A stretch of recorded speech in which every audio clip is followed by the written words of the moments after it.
국민의힘 상황은 지금 뭐 대표도 사퇴를 해버리고 권한 이제 원내대표 대행 체제로 지금 진행이 되고 있는데 이준석 의원이 한동훈 대표 사퇴 이후에 올린 글이 저는 그 글을 보고 상당히 좀 따뜻한 글을 올렸네 이 생각을 좀 했어요. 뭐 정치의 뜻을 둔다면 언젠가 만날 수도 있다는 생각을 한다라는 글을 올렸는데 이거는 어떤 의미로 좀 해석을 해야 되나요?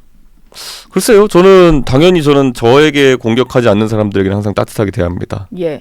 그런데 뭐 지금 한동훈 대표 입장에서는 정치에 들어와서 이제 사실 쓴맛을 많이 봤고 그 와중에서 저는 지금까지 한동훈 대표한테 공개적으로나 아니면 또 공통의 지인을 통해 가지고 주요 지점마다 제 생각에 맞다고 생각하는 조언들이나 이런 것들을 했거든요. 직접 그러니까 뭐 지인을 통해서 전달도 하셨어요. 방송에서 얘기하는 거 말고도. 누구겠어요? 김태현 변호사지. 예. 김태현 변호사를 통해서. 네. 이런 그걸 뭐 전달된 것도 있고 안 된 것도 있고 하겠지만은 그런데 제 생각에는 주변에 그 삼류 전략가들이 많이 붙었던 것 같아요. 이번에 당 대표를 하면서. 그러니까 그 삼류 전략가들하는 사람들이 전부 다 예전부터 그 윤석열한테 갔다가 또 이렇게 대세 보고 움직이는 그런 사람들이 있거든요. 그런 사람들 뭐 방송 많이 나온다고 좋은 사람 아닙니다. 방송 많이 나온 사람들은요, 보통 이 건물에 많이 등장하는 사람들은 자기들끼리 낮에 방송하고 저녁 때는 술 먹으면서 형님 동생 하면서 정보 장사하는 사람들이에요. 이 사람들이 많이 아는 것 같아 보이는 게 통찰력이 있어서가 아니라 정보 장사하는 거거든요. 서로 아는 것을 공유한다. 그 정보 장사라는 게 또 뭐겠습니까? 남의 정보를 많이 들으려면은 내 정보를 많이 털어야 되는 거죠.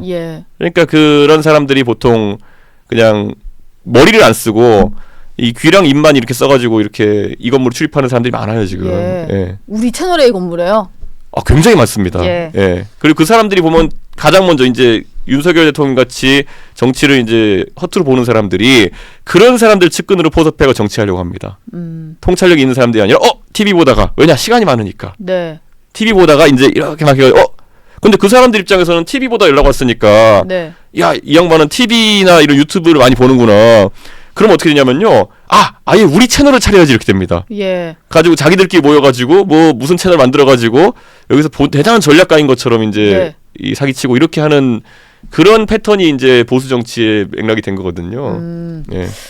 그게 좀 반복이 되고 있다. 뭐 한동훈 대표 그럼 보시기에는 그런 이제 전략가들에 둘러싸여서 좀 전략가 아니라니까요. 그냥 이 정보 장사꾼들이니까요. 말씀 듣자면 삼류 전략가 때문에 좀 실패한 게 좀 동병상련으로 좀 안타깝게 다가왔다 이렇게 볼 수 있겠네요. 그렇죠. 그러니까 그 사람들이 장사하는 방식이 예전에 윤석열 대통령한테 붙었을 때 밤에 이제 윤석열 대통령이 외롭고 하니까 전화해가지고 한 말들 지금 와서 다 털고 있잖아요. 한동훈 대표랑 했던 무수한 말들 또 좀 있으면 털고 다닐 겁니다. 내가 그때 말이야 들어보니까 이러면서 그 정보 장사꾼들의 생존 방식이 그래요.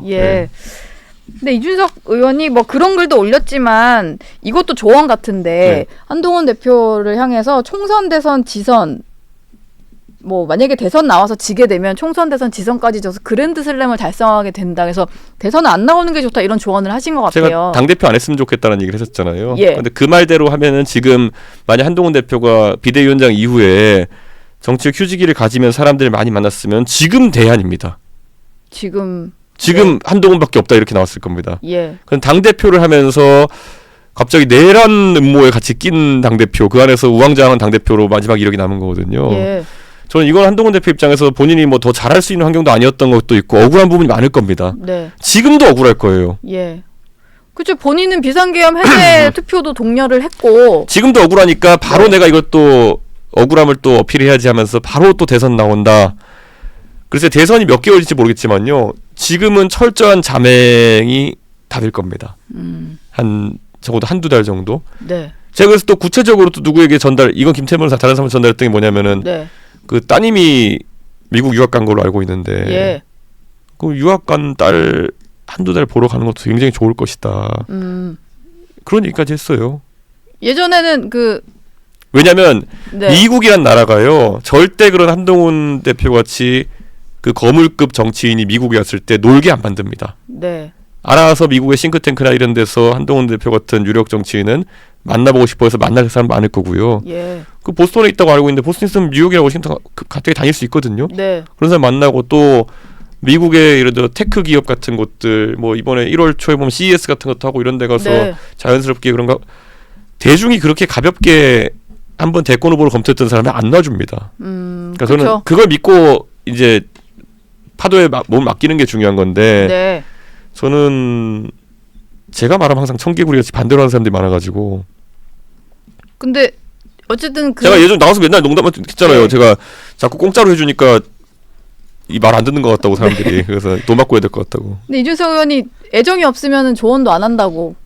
저는 지금 만약 윤석열 대통령이 예. 제 앞에 와가지고 이 대표 어떻게 될까 그러면은 틀린 말은 안 해줍니다 제가. 네. 예. 뭐라고 해주실 것 같아요? 꼴 좋다라고는 말하지만은 예. 그거 왜 그랬어요? 잘났어요 그렇게 하고 나서는 제가 이렇게 하시면 됩니다라고 해줄 겁니다 저는. 윤 대통령에 대해서도요.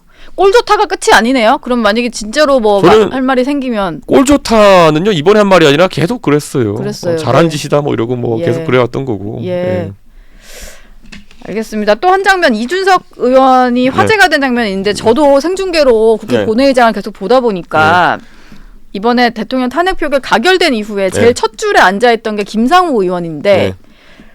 어쩔 줄 몰라 하는 것 같았어요. 왜냐면 민주당 의원들은 뭐 만세를 부르고 다 같이 나가지만 국민의힘에서 찬성표를 던지고 앉아있었던 의원들은 위로를 받지도 못한 그런 상황에서 이준석 의원이 다가가서 한참 얘기를 하시더라고요. 그러니까 옛날에 이제 김재원 의원이랑 저랑 최고위 같이 할 때 예. 제가 가끔가다 이제 김재원 의원한테 이게 귓속말해서 하면은 나중에 기자들이 물어봤거든요. 무슨 얘기했냐고. 도대체 무슨 소리 하셨어요? 그래서 제가 이제 공개를 안 했어요. 왜냐하면 공개하면 웃길 것 같아서. 예. 제가 항상 김재원한테 어제 방송 가서 쓸데없는 소리 하셨던데 하지 마세요. 뭐 이런 네. 거였거든요. 예.